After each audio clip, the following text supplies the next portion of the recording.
Hello mga Suki Loves Level Ups! Ituturo ko sa iyo paano magkaroon ng income or profit and markup and tips and kung magkano ang dragon seed. Pinakamabenta ito dito sa area namin and magkano ba dapat yung benta. Sa syudad, 2 pesos per isang piraso nito. Ayan. Dahil sa sobrang paborito ito ng mga bata dito sa area namin, dinamihan ko na ang pagbili. Isang pack nito is 20 piraso sa isang pack, 19.80 pesos. 19.80 pesos.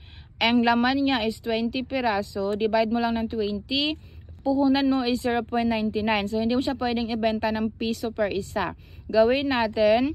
And since madami tayong kompetensya dito sa store natin, gawin natin is 3 piraso times 5 pesos. Ganyan yung ating bentahan. And paano natin makuha kung magkano yung ating puhunan versus profit dito sa mga dragon seed kapag ibebenta natin ng 3 piraso, ayan, 1, 2, 3, 3 piraso, 5 pesos. 20 piraso divided by 3 pieces, ganyan yung result. Ita-times mo siya ng 5 pesos. Yan yung benta mo sa isang pack, 33 pesos, i-minus mo yung puhunan, 19.8.